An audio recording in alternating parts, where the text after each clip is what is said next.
right, so here's the official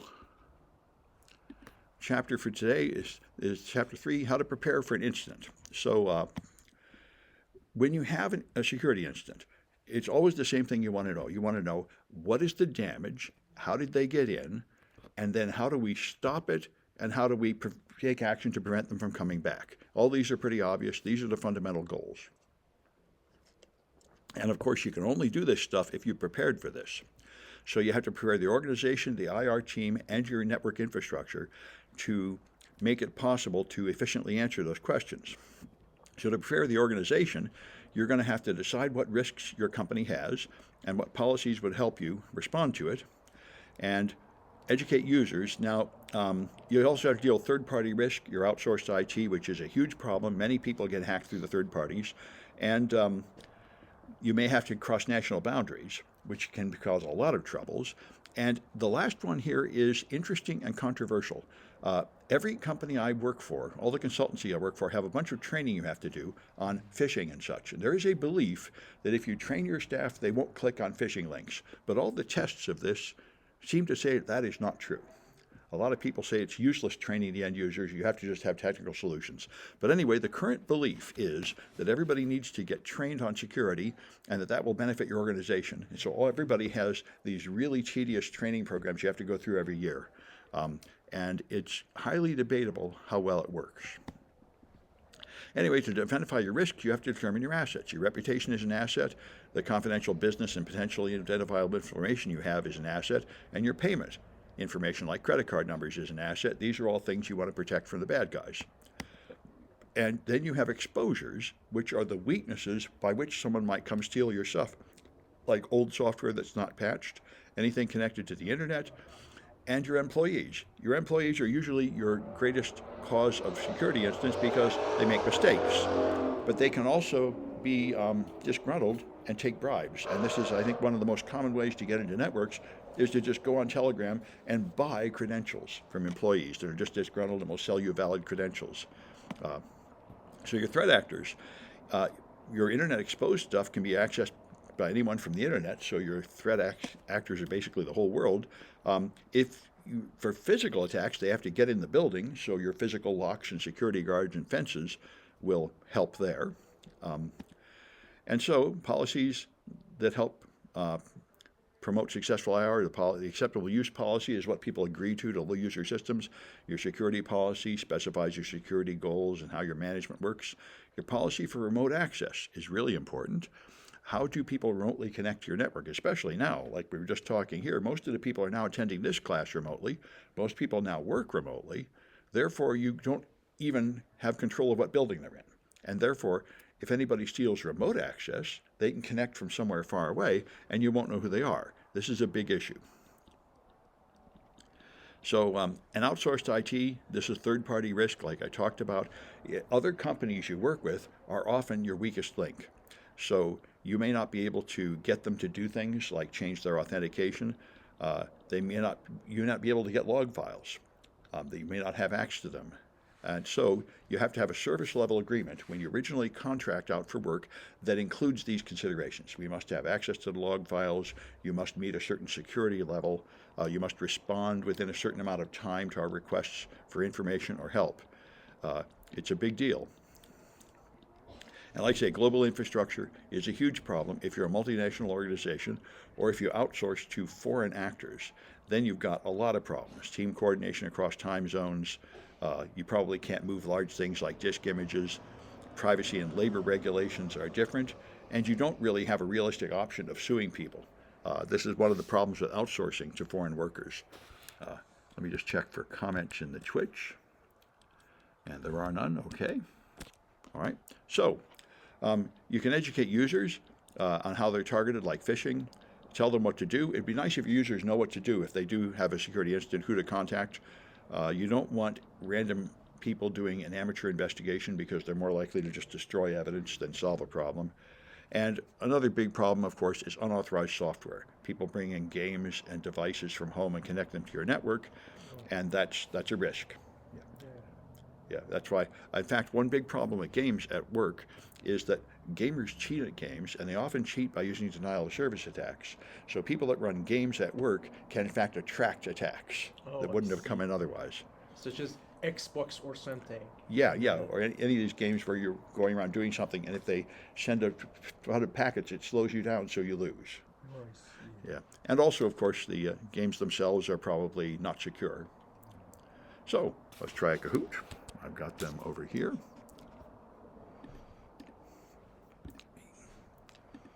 All right. 152.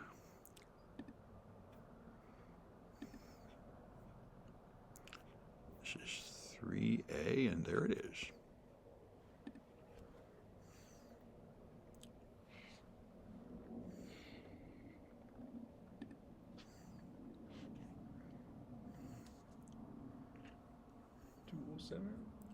Yeah, so go to kahoot.it and put in that number, 207-440.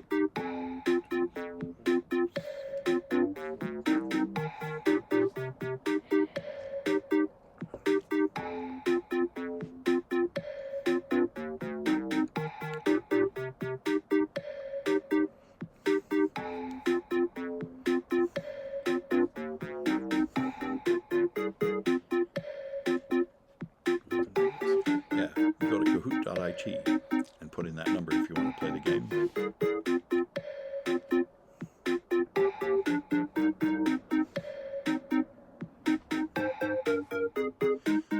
It's an Italian product. It's fun.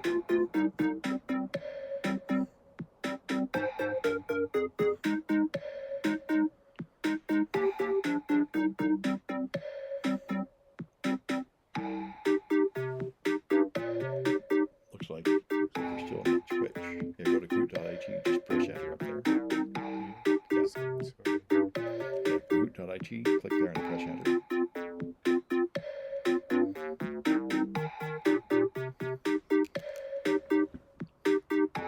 You're still at Twitch.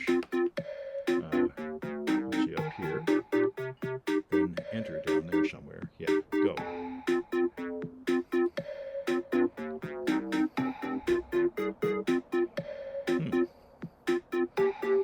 That's very strange. Let me take a look. Why doesn't it load? Kahoot.it. Is this a browser? It looks like a browser. Looks like maybe you're not on the internet or something. I think that's probably the problem. See if you can get to the internet. I think I open that page at the bottom and find the internet. Yeah, so one of these should be internet. One of these things here should be internet. This one. Let's see if you're on the internet. Disconnecting. No. Searching for Wi-Fi. Okay. And it should ask you which Wi-Fi to connect to. Let's see. Can we get to the settings? Okay, good. How do you get to the desktop? It seems like an iPhone, but how do you get to the settings app where you can see the Wi-Fi networks? Yeah. Okay, good. There we are. Couldn't figure out how to get it. Go to Wi-Fi. Okay, and then she said, "Well, you're connected." Well, then why would it load web pages? If you go to your Safari, where's Safari?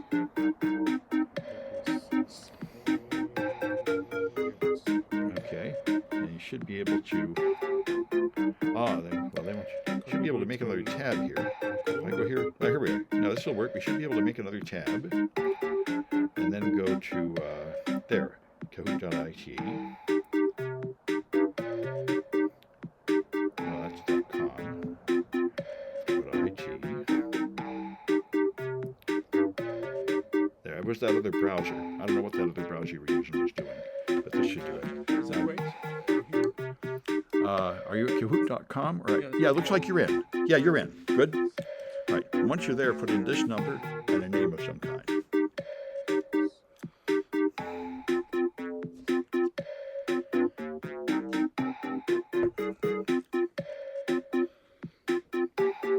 Yeah, just choose a name. All right.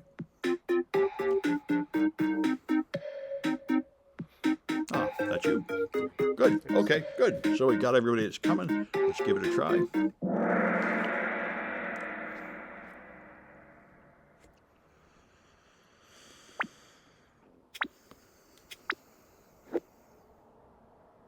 All right. So a system administrator feels abused. What have you got now?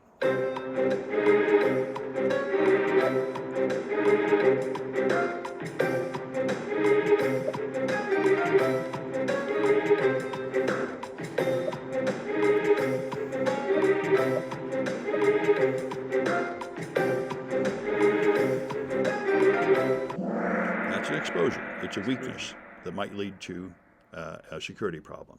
All right?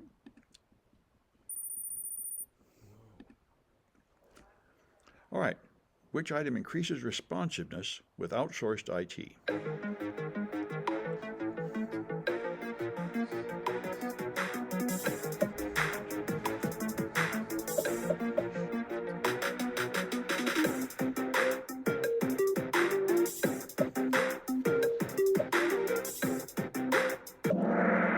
Yeah, that's your service level agreement.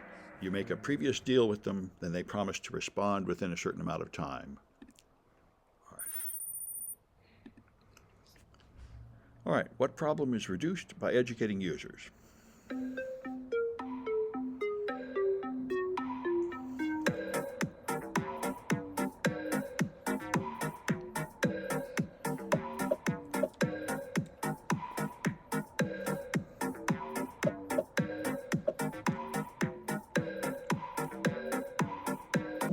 Yeah, I'm not sure it really helps against phishing, but it does help in reminding them not to put unauthorized software on the system and telling them there's consequences and they can get fired and stuff. That probably does have some effect.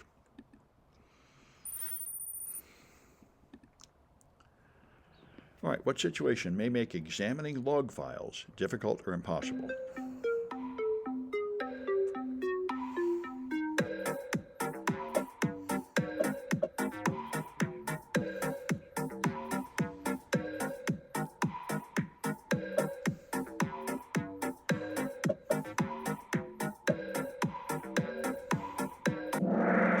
Yeah, now, being in many time zones doesn't, if you own the hardware, that doesn't really mean you can't get the logs. That just means you have a problem adjusting the times. But outsourced IT is what does it. If the servers are controlled by another company, they may not let you see the log files. That's a common problem. All right. Go find a place to put these answers.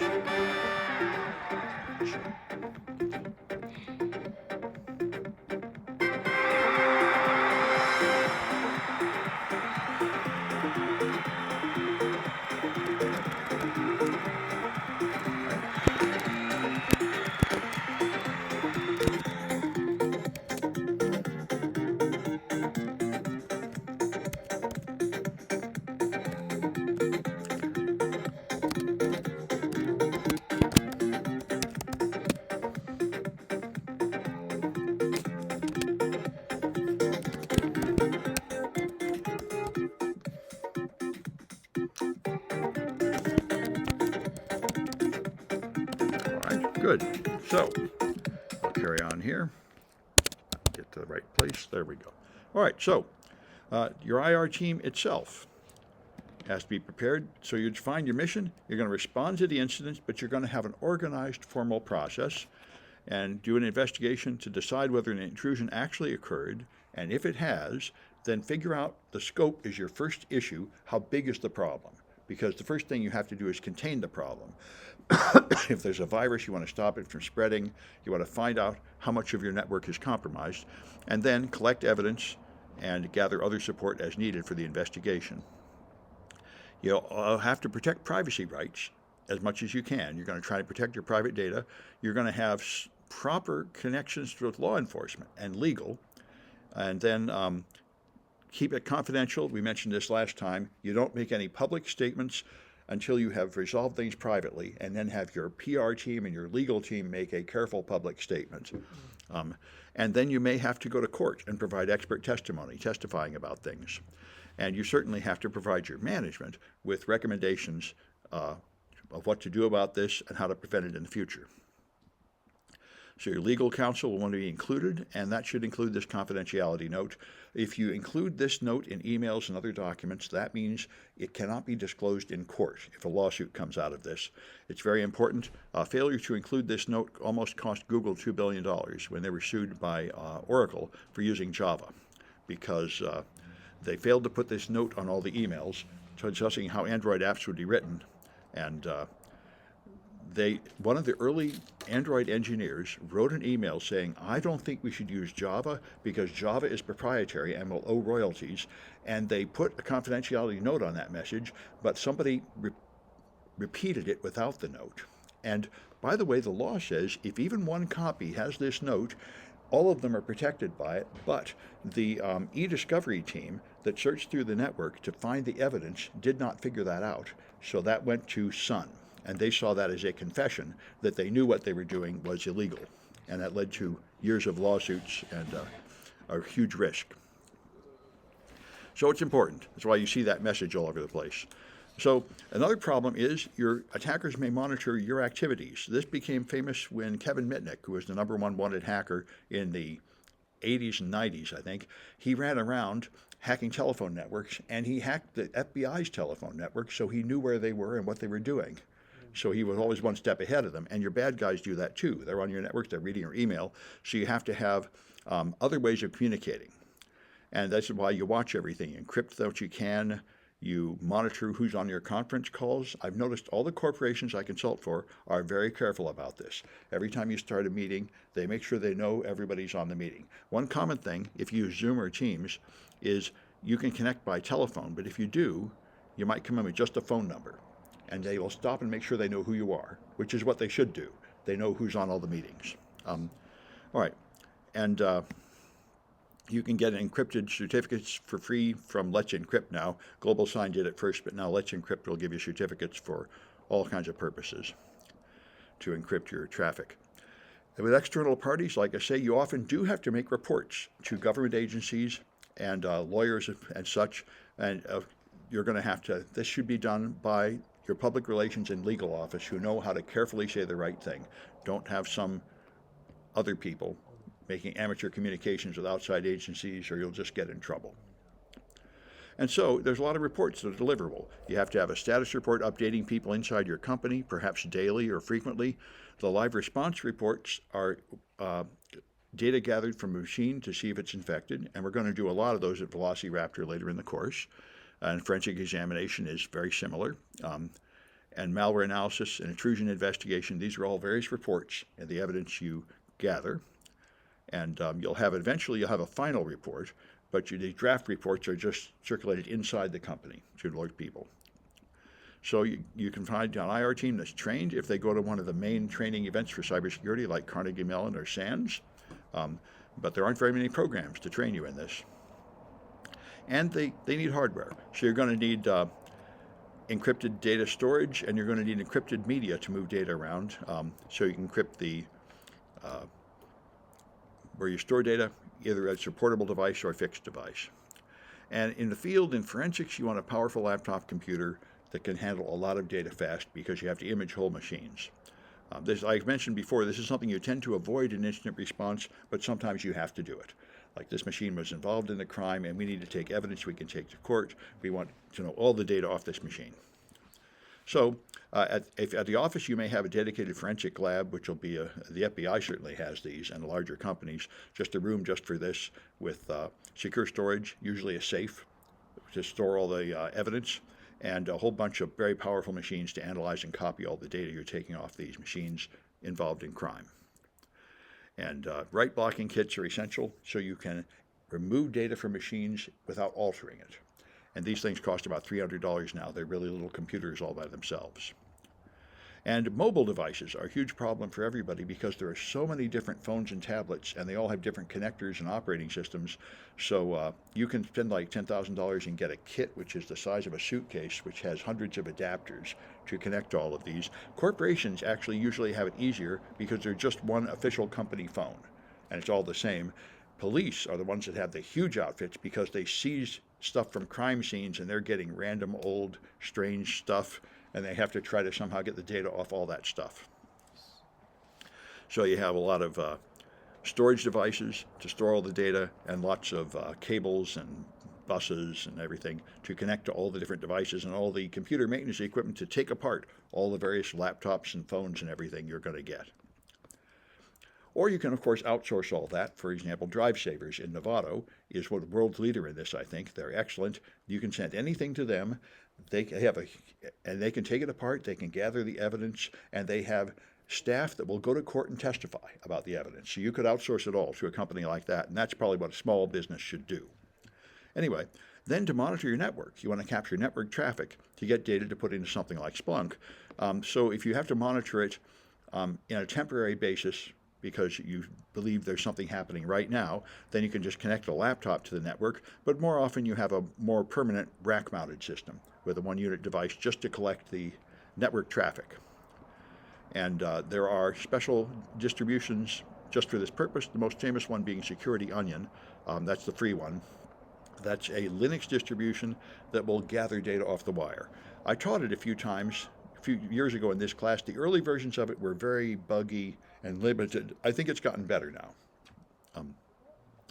Now, a lot of people advertise forensically sound software, saying your software is good enough to take to court. Ncase loves this. They say, because you're using Ncase official software, your data will be accepted in court. And that's true to some extent, but you don't need to be using a famous software product. I know forensic examiners that use Linux distributions and homemade scripts, and that's perfectly fine as long as you justify it in court. You have to impress them. You have to say, I know what I'm doing. And one thing he often says is, I gathered the data using this technique, but any competent forensic examiner would find the same thing.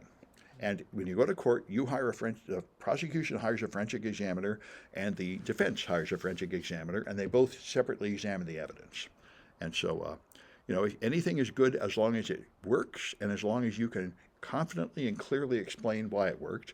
And that's why most people find that just paying for this expensive Ncase stuff is the easiest way to solve that problem. Then everybody knows what you've used and they've heard of it before, and they know it's generally a trustworthy tool. But the Daubert standard is the official rule for admissibility of evidence. Has the technique been empirically tested? Has got peer review and publications? Do you have some control over the error rate? Is it generally accepted? This is why things like lie detectors and hypnosis are not accepted, but computer forensics is accepted. This is all you really need. It doesn't say you have to use a particular brand of software. You just have to pass this general test for scientific evidence. And there's a lot of other tests. And like I say, having the expert specifically explain it is very important. The jury will mainly decide how much they trust you as the examiner. And so, remember, the real evidence is the human testifying. It's not really the computer evidence. It's a human testifying about what it means, because the computer evidence is usually impossible for more normal people to understand. It's a bunch of numbers and network packets and stuff. What really matters is what you interpret from it. So you can use special boot disks just to collect evidence off a hard drive. There are and other software you need is operating systems, disk imaging tools, and the ability to capture memory. We'll do a lot of this primarily with Velociraptor in this course. One thing that can happen if you get old computer systems is they often have strange old software, like strange word processors or something, that you can't get a copy of, and sometimes you have to make an image of the evidence system and run it in a virtual machine in order to use their software to open the files. So, you often have to do strange things that are not on the book. If you do anything strange or you make a mistake, write it down and put it in your report. Don't hide anything. That is really bad. If you make a mistake, just admit it. I've done this. You make a mistake, you admit it. People don't get too mad about that. And sometimes you have to use methods that don't capture all the data. Like you get a cell phone, you don't have the ability to connect a cable and get all the data, so you just page through the messages and take pictures of them. That's evidence. It was on the phone. You didn't get all the evidence, but what you got is real. And remember, the real testimony is the human in court. How much do they trust you? You say, I took these pictures of the phone, and here I am testifying under perjury. That's the real evidence. The technical stuff is not the evidence. It's the human testifying that's the evidence. All right, so the main thing we're going to do, of course, is live response capture. We'll do a lot of that with Velociraptor. And then you look for indicators of compromise. And if you do want to do a thorough forensic examination of a system, then the most famous product is Ncase, used by large corporations. FTK is a competitor. that's used by the FBI. Most people use one of those two. The open source alternative is Sleuthkit and Autopsy, and that's free, but it's by no means as popular. Encase and FTK are really expensive. They cost like $80,000, but they are the standard. And the large companies use them, and they make everything very luxurious and easy.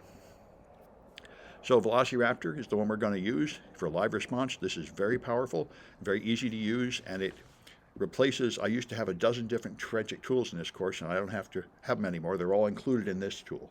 It works very well. And for log analysis, we use Splunk. We've already started doing the projects there. This is the most popular and most expensive and most luxurious product, but the free version is very good, and that's what we're using. And then, of course, evidence handling. If you gather any evidence, you have to store it securely because you have to go to court and say, I made sure nobody was tampering with the evidence. That way, it has to be, everyone who collects it and transports it has to have their name and the date and their signature on a document, and you have to put it in a locked room and testify that, you know, I took controls to make sure nobody was going in there messing with the evidence. And you typically, for anything electronic or digital, you put a hash value, like an MD5 on it, so you can verify that it has not been altered. So you get a chain of custody form like this that just records who had legal possession of the object and transported it, and then somebody has to have an unbroken chain of custody. All these people have to be able to appear in court and testify, I really received it on this date, and I locked it up, and I made sure nobody was messing with it until this other date when I handed it to the next guy. If you have a break in the chain of custody, your evidence becomes worth much less. And so there are official government recommendations for evidence handling and such that cover all these simple common sense rules. One of my trainers who does forensic examinations all the time said that when he goes to court, he finds that the other side has never actually obeyed these very simple rules, like your analysis should go on a clean machine with no internet connection. All the data you collect should be stored on a drive that is wiped clean first. You should store it in a secure place. He finds that almost always they have not really done that. Amazing stuff. People will go to court with evidence handling machines that are connected to the internet that have things on them like games, and that is outrageously unprofessional. You want to be sure, you want to be able to say, nothing happened here except my investigation. No outside network connections were changing anything. You know. All right. And so you keep track inside your company of the incidents. Most incidents never go to court. They're just problems, you resolve them. But you do keep track of them because it's very important to know what you did, and it often helps you prepare for the next incident, especially since incidents tend to come from previous incidents. As I mentioned last time, it is very common that you get hacked, you try to fix the problem, and you fail. The hackers are still in there, and they come back. So the next incident will depend on what happened in the previous incident. This is quite common. All right. Let's try another Kahoot.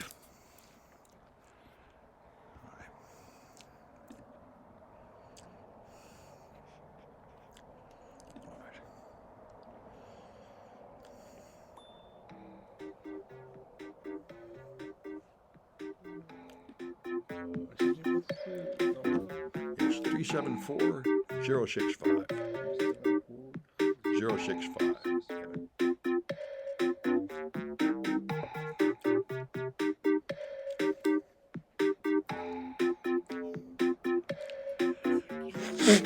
What's that? It is, in fact. Yeah, that's right. I don't. Maybe I should actually turn it off. Let's see what the. It's a good question. Let's see what's going out on the Kahoot, on the stream rather. I don't know. But I started it for 20 But yeah, you know, I might as well just turn it off since I'm not really able to get in the frame very much today, the way we're doing it. It's a good point. I should be able to get rid of it here. There. That'll be better for today. I have to do this, what we're doing here, because I don't have a cable I need today, so I can't use the projector. Anyway. Good. Thank you for pointing that out. No point having the camera on today.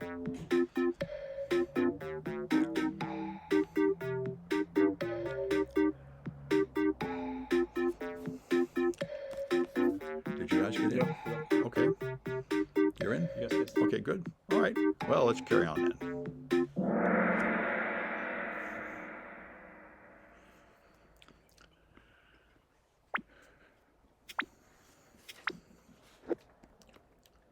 All right. So network monitoring software, which one of these does that?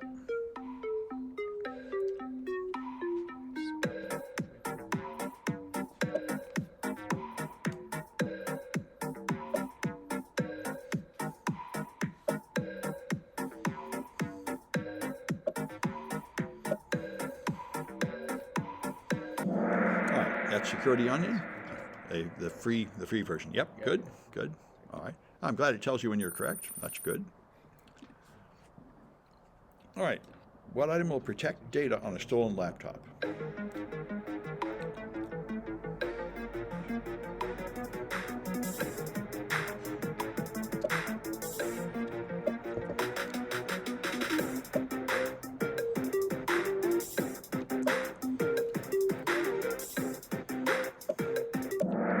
Full disk encryption is the only thing that will save you. If you have a laptop with data and it gets stolen, that's a data breach, and you have to report it and respond to it unless it was encrypted, in which case it's not considered a data breach because even if somebody steals the laptop, they don't get the data.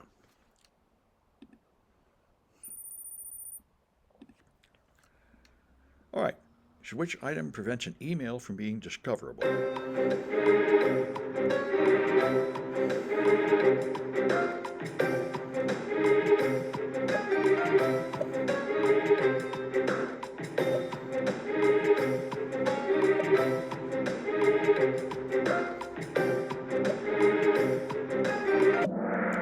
That's the privilege label. Discoverable means that if you get sued, you have to hand it over as evidence to the other side. But if you put a label on it saying this is privileged attorney-client communication, then it is not discoverable. You do not have to report it as evidence.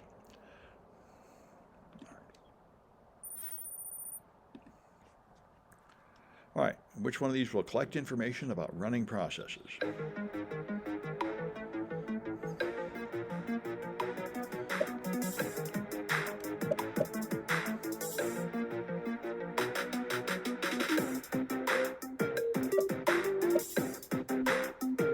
Yeah, the RAM capture is the main thing.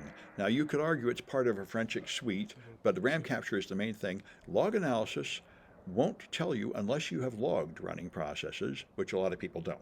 Excuse me? Yeah, RAM is random access memory. Yes. And ROM is read-only memory. that's right, exactly. I know. Yeah, so the read-only memory is used when you first boot it up, but the random RAM has all the running current All the running processes. current Yeah, processes. has all your network connections and processes. All right, good.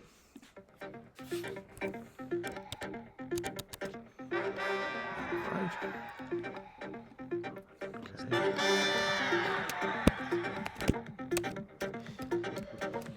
And JJ.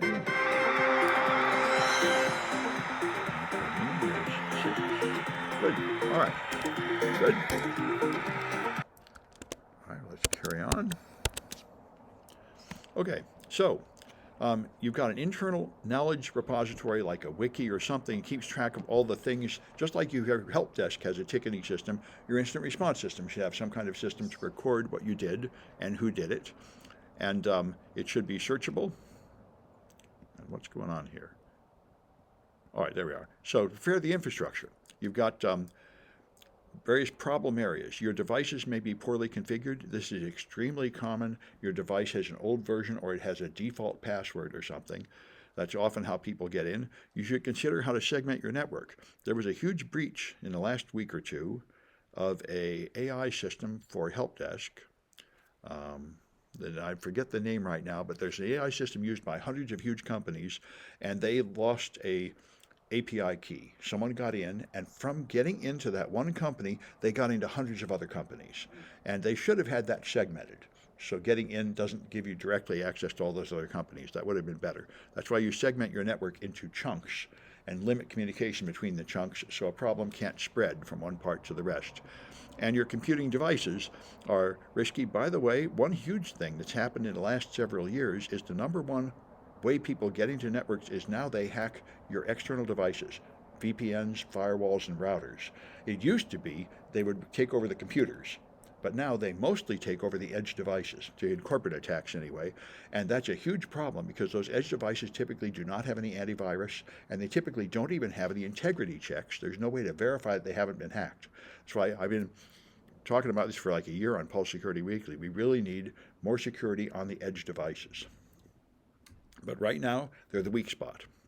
So, one thing is to understand what you have. By the way, H.D. Moore, that wrote Metasploit, the most famous hacking tool that we all use in the pen test, he left that company and he made a product called Run Zero because from doing pen tests, he discovered that most people do not even have a list of all their devices. There are things they've forgotten that are running on their network that are old and vulnerable. And so he made a tool just to scan your network and make sure you've found and identified all the devices. Run Zero. I think I've got it in the project here. It's got a free version too. And this turns out to be far more difficult than you might imagine it is to just, what do you have and is everything up to date? So there are rules for hardening hosts. There are recommended procedures from Microsoft and many other companies saying for email servers and domain controllers and DNS servers and all the types of servers you might have, what the recommended settings are to harden the operating system. And like I say, asset management. You need information about all your systems. You need to know where they are, what part of the company owns them, their network configuration, things like that. Who's responsible for keeping them updated and all that jazz.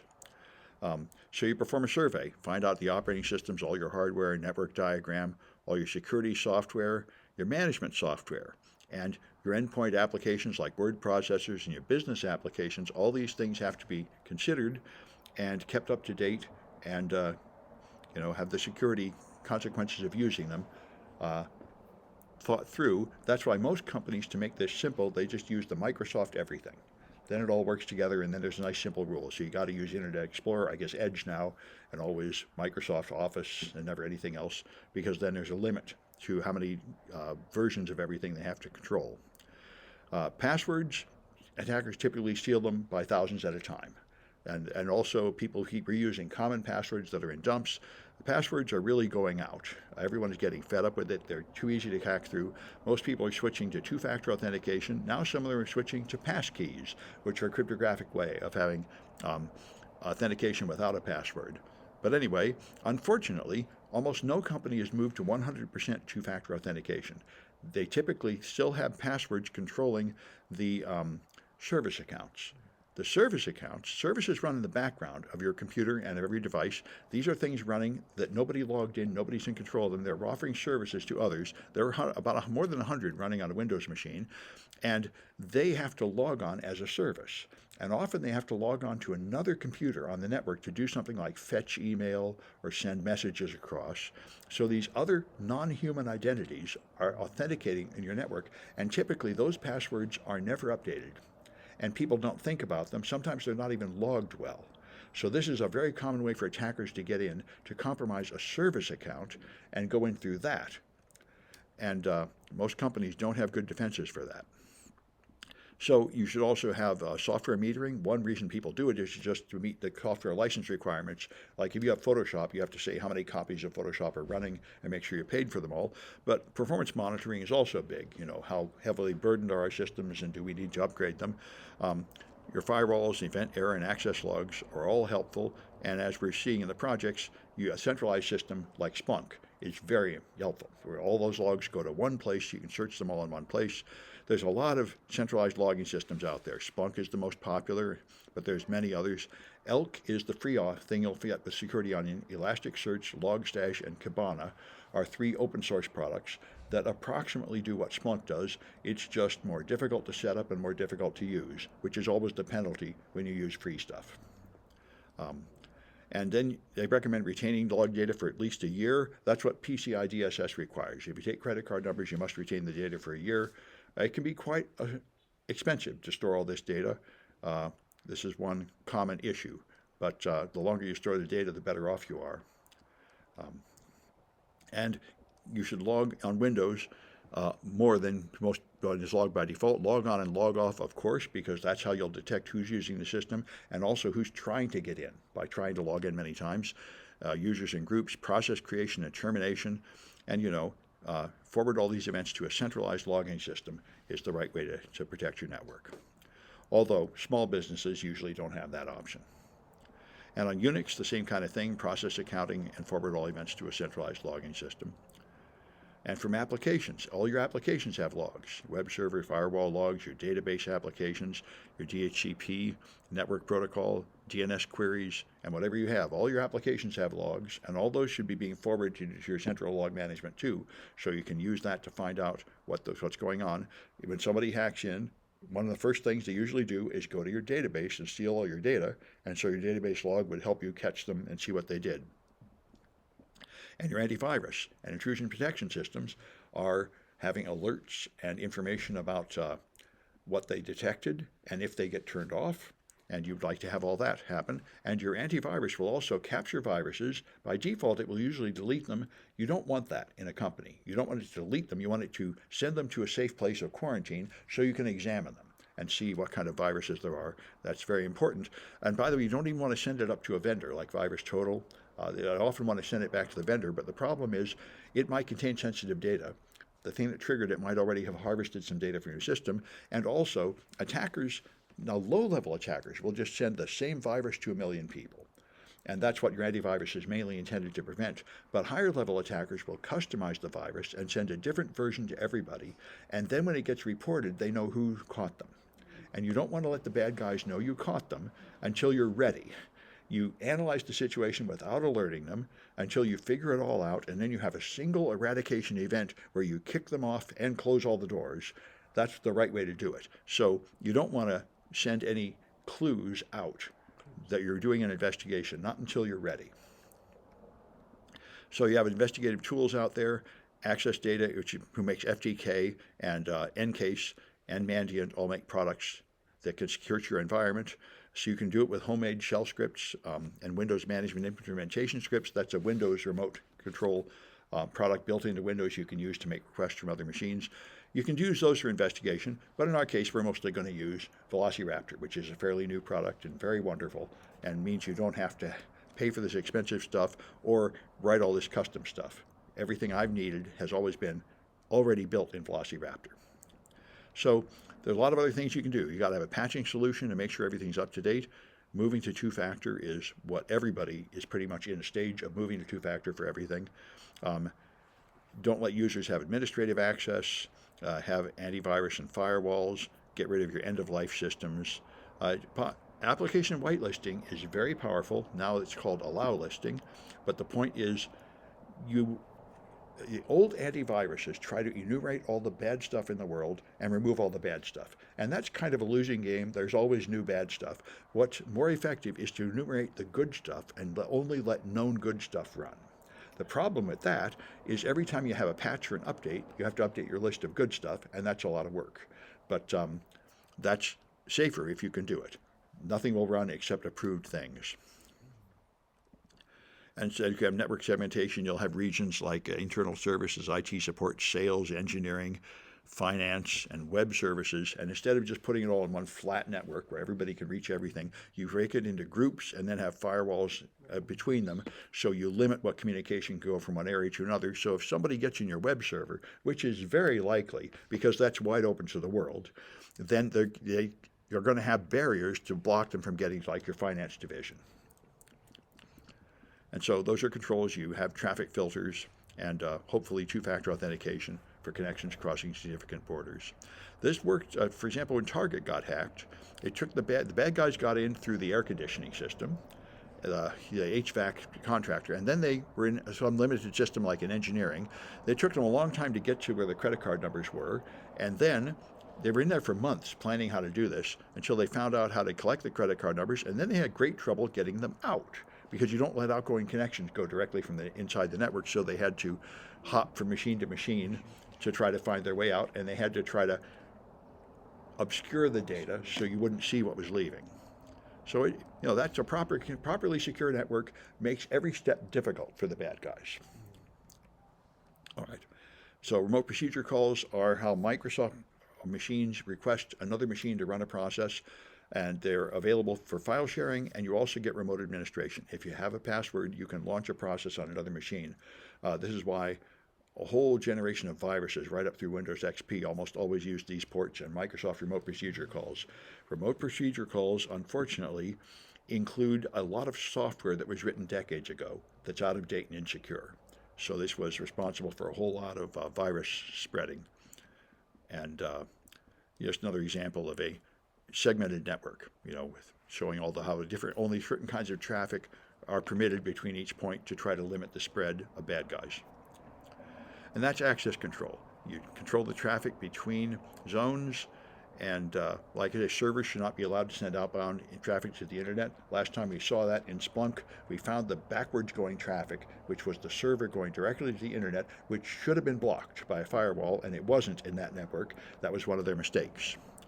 And your high privilege account, like administrators, should always have two-factor authentication. So even if someone steals their password, they still can't get in. That's becoming essential. Several cloud services, I think Azure and Office 365, have now said they're going to require two-factor for all administrator controls now. So it's becoming standard now.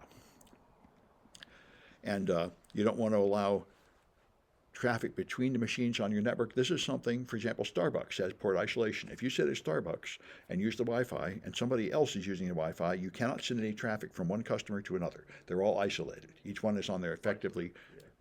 That's what you normally want, unless you have a good reason for peer-to-peer networking. You usually don't have that at a company. You just go on the server, and you don't really send things directly from one machine to another. And you can have black holes. You have, for example, you might have an IP address range that you're not using all of. This is almost always the case. If you use a private IP address range like 10 dot something, there's 16 million addresses. You don't have that many devices. There's a bunch of addresses that aren't in use, so you can decide what to do. And one thing you can do is block all traffic to the addresses you're not using. But what's more effective is to forward all traffic that goes to those addresses to a monitoring system, because anybody sending traffic to those addresses is a bad guy scanning your network. There's nobody actually working at work is going to be trying to access addresses that don't exist, that aren't in use. So that's a common early warning system. You could call that a honeypot. There are a lot of other honeypots. Incident response experts that wrote your books think honeypots are not worth it. Complicated ones where you have fake servers that people hack into. This is something antivirus companies do to harvest viruses, but most companies don't find it worth the bother to run these fake systems. If you want to, the best way to do it is probably to buy Thinkst Canaries. Thinkst Canaries sells devices to put on your network, which will pretend to be databases full of data, domain controllers, file servers, anything you want. And when they get attacked, it will automatically send messages to you, warning you you're under attack. So that's useful. That's probably the way to do this if you want to do it. It's pretty expensive too, but people pay for them. And then you got documentation of your network and all your devices, and hopefully a change control system so people aren't changing the network or your devices without going through proper review and consideration and documentation of what changes they made. I have heard of medium-sized companies that just give up completely. They say the documentation is always out of date. Every time you need to know something, you have to go trace the cables and figure out what we have. That's not the most common solution, though. Most people try to keep their documentation up to date. And like I say, this newer product, Run Zero, will probably help a lot, where you just scan over the network and you can easily get detailed information about what you have. So you got a lot of devices that are logging and monitoring traffic. Let me just check for comments in the Twitch. There are none. Okay. All right. So all your devices have logs, and a lot of devices are security devices like firewalls and IDS and things that are capturing network traffic. And NetFlow captures, which are what Splunk does. They do not capture the entirety of the network traffic. They just have a summary. This server, this device connected to that device and sent this much data, but they don't keep track of all the data. And you might have proxy servers, many people do, to serve as a limiting barrier between you and the internet. You have DNS and DHCP. You should log these. DNS shows what domain names are being resolved on your network, and therefore what everybody is doing. DHCP tells you what addresses people have. Now that most people have portable devices like this, they aren't always using the same address. If back in the old days, a couple decades ago, they'd have a big heavy machine on the table with a Ethernet cable that never moved and always had the same address. Now every time you shut it down and reboot it up, it gets another random address. So if you don't have your DHCP logs, you can't tell which machine did what. So if you have an infected machine that you figured it was infected last week, you don't know which one it is. And that's not good. All right, so let's try the last cahoots here. My company just started using Thinkst Canaries. Oh, that's interesting. Yeah, I hear ads for them all the time. I've never seen them, but I hear them advertised on Security Now, and they sound pretty great. But they're pretty expensive. I mean, well, I guess I had something like $8,000 a year to get a batch of them, but they sound pretty powerful.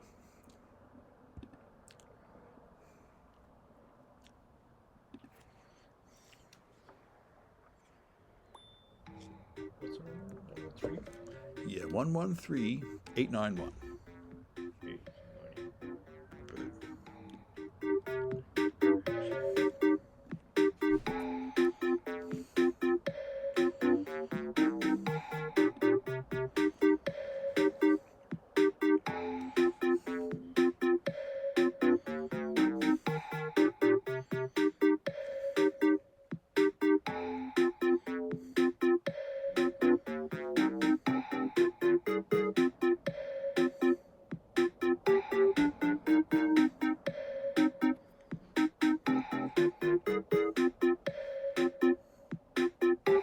Oh, wait a bit.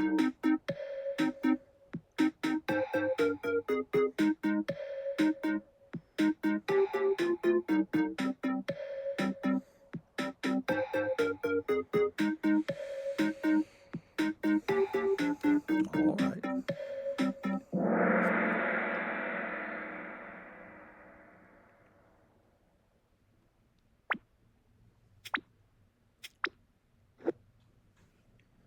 All right. So which one has a password that is difficult to change?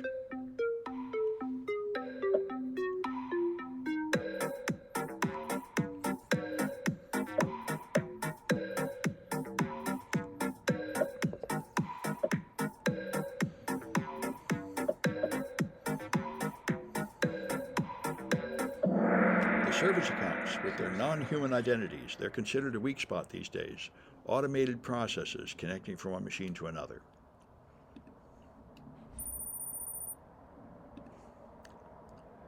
All right, which one of these tends to destroy evidence?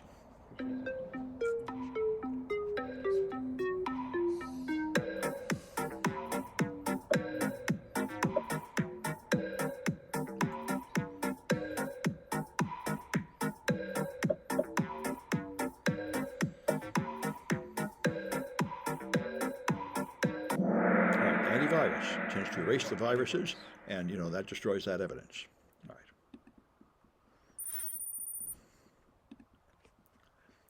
All right. Which log is essential to identify systems from IP addresses?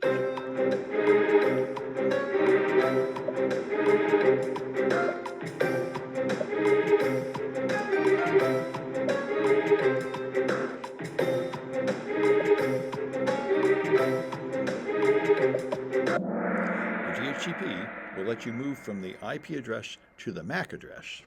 Another spam Coinbase. I get a ton of these. Anyway, so that DHCP is the log you need for that.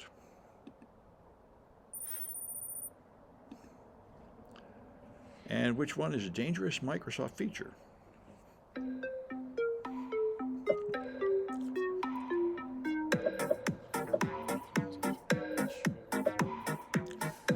We used to just say they all were, but Microsoft has cleaned up their act. They're much more secure than they used to be.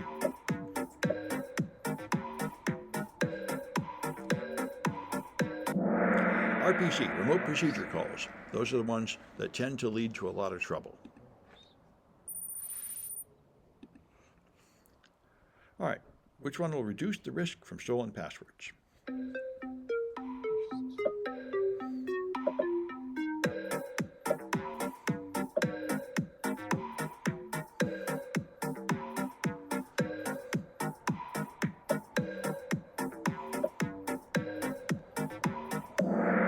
Two-factor authentication, that's the whole point. You need not only the password, but something else, like a number from an app or an RSA key or something like that.